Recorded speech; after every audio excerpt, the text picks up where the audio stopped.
A very good evening everyone. स्वागत करते हैं एक बार फिर से हम आपके अपने यूट्यूब चैनल कवि क्लासेस में। आज इस सेशन में हम लोग बीएचयू बीएड एंट्रेंस एग्जामिनेशन 2022 के बारे में बात करेंगे। बात क्या है, यहाँ पे हम लोग क्लास करने वाले हैं, ठीक है। और इस क्लास में आप लोगों को कौन सा क्लास होगा, तो बीएचयू बीएड में सेक्शन ए, जो कि सभी के लिए इम्पॉर्टेंट है, चाहे वो आप मैथ ग्रुप के हों, साइंस ग्रुप के हों, लैंग्वेज के हों या फिर सोशल साइंस के हों, ये सभी के लिए इम्पॉर्टेंट है। और आज हमारा जो सेशन है वो 44 सेशन चलने वाला है, ठीक है। तो और ये क्लास आपको बताना चाहेंगे, यह क्लास आप लोग का प्रतिदिन शाम के 4:45 पर शुरू होता है। यह प्रश्न हम लोग की शुरुआत करते हैं टीचिंग एप्टीट्यूड से। और यहाँ पे पहला प्रश्न आपके स्क्रीन के सामने दिखाई दे रहा है कि ज्ञानात्मक उद्देश्यों का संबंध किससे होता है। सूचनाओं और ज्ञान तथा तथ्यों की जानकारी से, रुचियों, अभिवृत्तियों तथा मूल्यों के विकास से, शारीरिक क्रियाओं के प्रशिक्षण से या फिर उपरोक्त सभी से। यहाँ पे पूछा आपसे क्या है कि ज्ञानात्मक उद्देश्यों का, ठीक है। तो ज्ञानात्मक जो उद्देश्य होते हैं उनका सीधा जो संबंध होता है वह सूचनाओं, ज्ञान और तथ्यों की जानकारी से होता है। तो इस प्रकार से हमारा ऑप्शन नंबर ए सही होगा। प्रश्न नंबर 2 दिया हुआ यहाँ पे कि निम्न में से भावात्मक ज्ञान क्षेत्र के स्तर कौन से हैं। आकलन, आग्रहण, प्रतिक्रिया, संयोजित करना या फिर मूल्यांकन, संश्लेषण या फिर ज्ञान। ऑप्शन नंबर सी ज्ञान, उपयोग, विश्लेषण और बोध। Option number 4 हस्तकौशल, प्रकृतिकरण, प्रतिरूपता।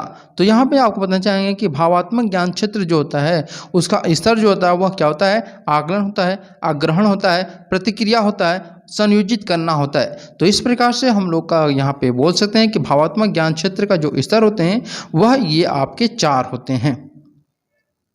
प्रश्न नंबर 3 दिया हुआ है कि यहाँ पर शिक्षण की पूर्व तत्परता अवस्था में संपन्न होने वाली प्रमुख प्रतिक्रिया यानी कि प्रक्रिया कौन सी है। शिक्षण के उद्देश्यों को निर्धारित करना, पाठ्य वस्तु के संबंध में निर्णय लेना, प्रस्तुतिकरण के लिए क्रमबद्ध व्यवस्था करना या उपरोक्त में से सभी।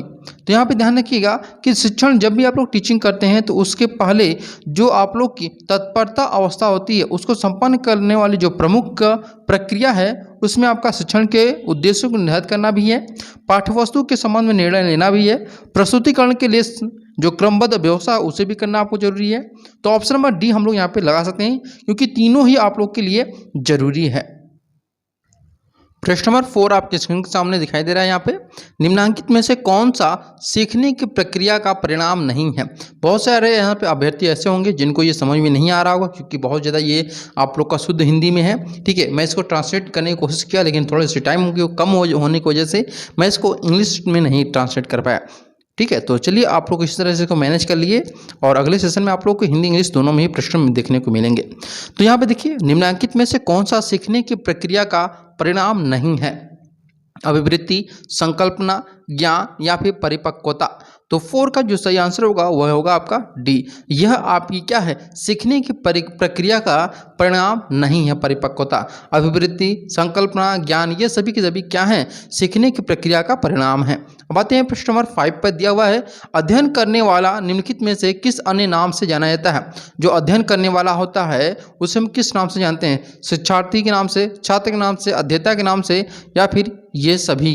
तो यहाँ पे ध्यान रखिएगा जो अध्ययन करते हैं यानी जिस प्रकार से आप लोग अध्ययन कर रहे हैं वर्तमान समय में, तो हम आपको शिक्षार्थी भी बोल सकते हैं, हम आपको छात्र भी बोल सकते हैं, हम अध्येता भी बोल सकते हैं, यानी कि आपका ऑप्शन नंबर क्या हो जाएगा, ये सभी होंगे, ठीक है। अध्ययन करने वाले को हम शिक्षार्थी, छात्र, अध्येता ये तीनों ही कह सकते हैं। प्रश्न नंबर 6 यहाँ पे दिया हुआ है कि निदानात्मक शिक्षण के अंतर्गत शिक्षण का प्रमुख दायित्व क्या है।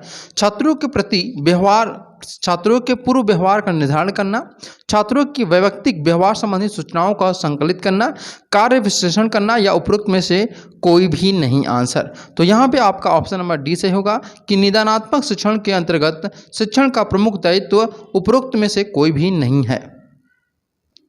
प्रश्न नंबर 7 यहाँ पे दिया हुआ है कि ज्ञानात्मक उद्देश्यों का संबंध किससे है। मानसिक योग्यता से, शारीरिक योग्यताओं से, गामक योग्यताओं से या फिर इनमें से कोई नहीं। तो 7 का ए आपका सही आंसर होगा कि मानसिक योग्यताओं से होगा। प्रश्न नंबर 8 यहाँ पे दिया हुआ है कि शिक्षण के सिद्धांत का प्रयोग सर्वप्रथम किसने किया। जॉन डीवी ने, बी.ओ. स्मिथ ने, वाटसन ने या फिर जेम्स ब्रूनर ने। तो प्रश्न नंबर 8 का जो सही आंसर होगा वह डी सही होगा कि शिक्षण सिद्धांत का सबसे पहले जो प्रयोग था वह जेम्स ब्रूनर के द्वारा किया गया था। अब आते हैं प्रश्न नंबर 9 पे दिया है कि किस सिद्धांत के द्वारा शिक्षार्थी श्रोता के स्थान पर प्रतिभागी होता है। क्रिया द्वारा सीखने का सिद्धांत, प्रेरणा का सिद्धांत, चयन का सिद्धांत, विभाजन का सिद्धांत, किसके द्वारा? तो 9 का ए सही होगा कि क्रिया द्वारा सीखने का सिद्धांत आपका सही आंसर होगा। अब आते हैं प्रश्न नंबर 10 पे दिया है कि शिक्षण के किस सिद्धांत के द्वारा बालकों में रुचि का विकास होता है। अनुक्रिया का सिद्धांत द्वारा, प्रेरणा का सिद्धांत द्वारा, अनुदेशन क्रिया के द्वारा, विभाजन सिद्धांत के द्वारा। तो प्रश्न नंबर 10 में जो सही आंसर होगा वह बी आपका सही होगा कि प्रेरणा का सिद्धांत के द्वारा। अब आते हैं प्रश्न नंबर 11, ज्ञानात्मक उद्देश्य का संबंध किससे है। ज्ञानात्मक जो उद्देश्य हैं इनका संबंध किससे? मस्तिष्क से है, हृदय से है, हाथों से है या फिर बातों से। तो यहाँ पे प्रश्न नंबर 11 का जो सही आंसर होगा वह ए सही आंसर होगा कि मस्तिष्क से है। प्रश्न नंबर 12 यहाँ पे दिया हुआ है कि औपचारिक शिक्षा का प्रभावी घटक क्या है। अनुदेशन है, प्रतिपादन है, प्रशिक्षण है या फिर अनुबंधन है। तो प्रश्न नंबर यहाँ पे 12 का जो सही आंसर होगा वह ए सही होगा, अनुदेशन आपका सही आंसर है। प्रश्न नंबर 13 आपके स्क्रीन के सामने दिखाई दे रहा है कि शिक्षण की अवस्था क्या होती है। शिक्षण की जो अवस्था है यानी कि कह सकते हैं एज हो या फिर आप कह सकते हैं कि मोड हो, किसी प्रकार की जो अवस्था है वह क्या होती है। तो पूर्व तत्परता अवस्था या फिर अंतः प्रक्रिया अवस्था या फिर शिक्षण तत्परता के पश्चात की अवस्था या फिर उपरोक्त तीनों अवस्थाएं। तो 13 का जो आंसर होगा वह डी आपका सही होगा कि उपरोक्त तीनों अवस्थाएं आपका सही आंसर है। अब आते हैं प्रश्न नंबर 14 पे दिया है कि बालकों में शोध प्रवृत्ति के विकसित करने के लिए हमें क्या करना चाहिए। बालकों में जो शोध की प्रवृत्ति है उसको विकसित करने के लिए विज्ञान के विषयों के अध्ययन पर बल देना चाहिए या फिर उनकी निरीक्षण शक्ति का विकास किया जाए ताकि वे आसपास के दैनिक जीवन की वस्तुओं को समानता एवं तुलना करने की आदत विकसित कर सके, या फिर ऑप्शन नंबर सी उन्हें यह बताएं कि शोध कार्य करने पर उच्च डिग्री, नाम व पुरस्कार मिलेंगे या फिर उन्हें बड़े बड़े शोधकर्ता की कहानियां सुनाएंगे। तो 14 का बिल्कुल यहाँ पे आपका सही आंसर है बी, यानी कि उनकी निरीक्षण शक्ति का विकास किया जाए ताकि वे आसपास के दैनिक जीवन की वस्तुओं की समानता व तुलना करने की आदत विकसित कर सकें। अब आते हैं प्रश्न नंबर 15 पे दिया है कि शिक्षण क्रियाओं का महत्व क्या है। शिक्षण क्रियाओं का महत्व क्या है आपको बताना है। अध्यापकों के द्वारा कक्षा में प्रवेश करने से पूर्व तथा बाद में की जाने वाली संपूर्ण क्रियाओं का ज्ञान या फिर अध्यापकों द्वारा अपने शिक्षण कौशलों में अपेक्षित सुधार या फिर अध्यापकों के द्वारा शिक्षण चरों का उत्तम ज्ञान या फिर उपरोक्त में से कोई भी नहीं। तो प्रश्न नंबर 15 का अगर हम बात करें यहाँ पे सही आंसर क्या हो जाएगा? डी सही होगा, उपरोक्त में से कोई नहीं।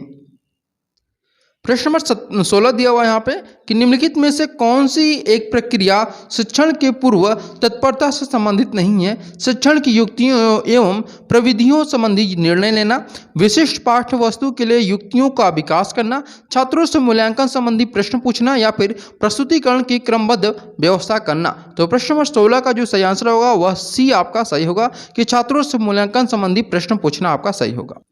प्रश्न नंबर 17 दिया हुआ यहाँ पर कि उच्च शिक्षा के स्तर पर शिक्षण का मुख्य उद्देश्य क्या है। छात्रों को परीक्षा पास कराने के लिए तैयार करना, निर्णय लेने की क्षमता का विकास करना, नई जानकारी देना या फिर व्याख्यान के दौरान प्रश्न के लिए छात्रों को प्रेरित करना। तो प्रश्न नंबर 17 का सही आंसर होगा डी, यानी कि उच्च शिक्षा के स्तर पर शिक्षण का जो मुख्य उद्देश्य होगा वह व्याख्यान के दौरान प्रश्न के लिए छात्रों को प्रेरित करना सही आंसर होगा। प्रश्न नंबर 18 दिया हुआ है आपके स्क्रीन के सामने कि अनुभव द्वारा व्यवहार में परिवर्तन लाना ही अधिगम है। यह कथन किसका है? गेट्स महोदय का है, गिलफोर्ड महोदय का है, हंटर जी का है या फिर गैरेट जी का है। तो सही आंसर होगा आपका कि गेट्स महोदय ने ये बोला है कि अनुभव के द्वारा ही व्यवहार में परिवर्तन लाना ही क्या होता है? अधिगम होता है। ठीक है। प्रश्न नंबर 19 देखिए ध्यान से दिया है कि शिक्षण अधिगम प्रक्रिया द्वारा किस शिक्षा शास्त्री ने शिक्षण के सामान्य सूत्र बताए हैं। जेम्स ग्रोवर ने या फिर हर्बर्ट स्पेंसर ने, थॉर्नडाइक ने या फिर मैग्निन ने। तो 19 का अगर हम बात करें जो सही आंसर होगा वह बी आपका सही होगा, हर्बर्ट स्पेंसर आपका सही आंसर है। अब आते हैं प्रश्न नंबर 20 का, और ये आज का हमारा आखिरी प्रश्न होगा। दिया हुआ है कि शिक्षण चरों के कार्य क्या हैं। शिक्षण चरों के कार्य क्या हैं? उपचारात्मक हैं, निदानात्मक हैं, मूल्यांकन है या फिर ये सभी हैं। तो प्रश्न नंबर 20 का जो सही आंसर होगा वह डी सही होगा, ये सभी। उम्मीद करते हैं आज का सेशन आप लोग के लिए बहुत ही बेनिफिशियल लगा, और अगर आपका सेशन अच्छा लगे तो जरूर सेशन को एक बार लाइक का जरूर करिएगा, बिना लाइक किए जाइएगा मत। और अगर आपको लाइक करते हैं तो लाइक के साथ हो सके तो इसको क्या करिए, शेयर कर दीजिए, ठीक है। और अगर शेयर भी कर रहे हैं और मतलब लाइक और शेयर कर रहे हैं तो यानी कि आपको अच्छा लग रहा है, तो सब्सक्राइब भी कर लीजिए। इसी हाथ लगे हाथ, देखिए बहती गंगा में सभी को हाथ धोना चाहिए। तो अगर लाइक और सब्सक्राइब कर दिए हैं, लाइक और शेयर कर दिए हैं, तो सब्सक्राइब करने में कोई दिक्कत नहीं है। तो उम्मीद करते हैं आज अपने सेशन से आप लोग संतुष्ट होंगे। कल हम अपने सेशन को फिर से 4:45 पर शुरू करेंगे। उम्मीद करते हैं सभी के सभी लोग लाइव क्लास में अटेंड करेंगे। और जो लोग भी अब यहाँ पे जो भी अभ्यर्थी ऑफलाइन यहाँ पे क्लास कर रहे हैं, उन लोगों से एक निवेदन है कि जरूर इस सेशन को लाइक करिएगा, शेयर करिएगा और अपने सभी मित्रों में इसको शेयर भी करिएगा। Thank you so much for watching this video.